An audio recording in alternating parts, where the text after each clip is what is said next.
In the UK, between 2009 and 2018, 1,425 women were killed by men.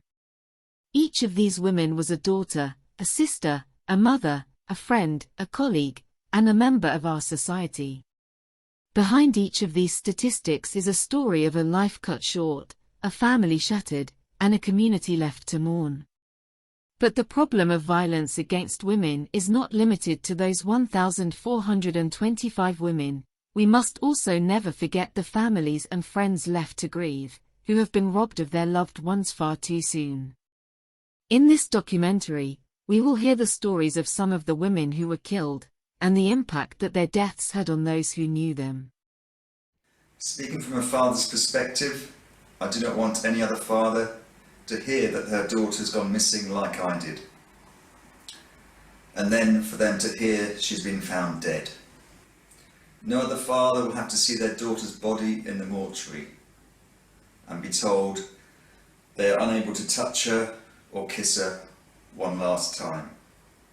No other father will have to carry her coffin into a church with his son, and no other father will have to see her mother and siblings grief at the church service.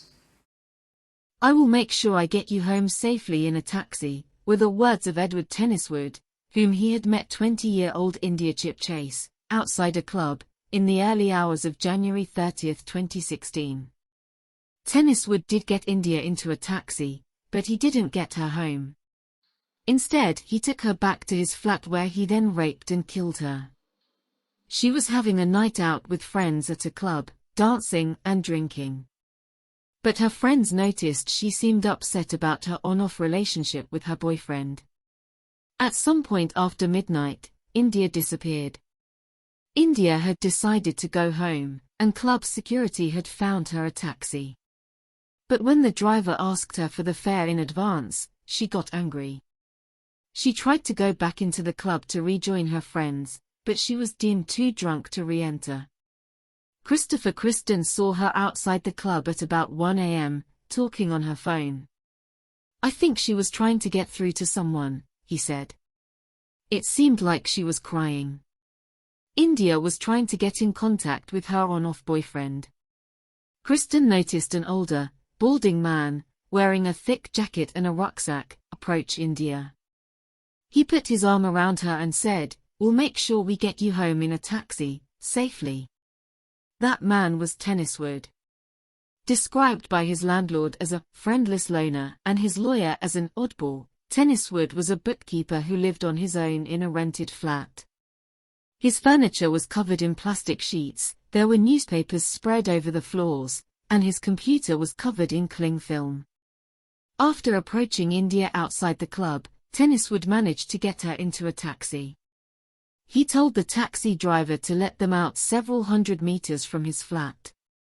By 3 a.m., India was dead, lying on a mattress on the floor in Tenniswood's bedroom. She had been raped and strangled. Her body had more than 30 injuries. Tenniswood's blood was underneath her fingernails, indicating a struggle. India's on-off boyfriend got home and recharged his phone. He saw the missed calls and messages from India and tried to call her back, but he only got her voicemail. It was just after 3 a.m. As the day went on, India's family became concerned that they couldn't contact her. Their concerns grew when she didn't turn up for her 4 p.m. shift at the Collingtree pub. They reported her missing to the police. Meanwhile, Tenniswood had put India's clothes back on and covered her body with a plastic sheet. "It's a traumatic experience when dressing a body," he later complained. He went out for a kebab to clear his head. The following day, police made a public appeal for information about India.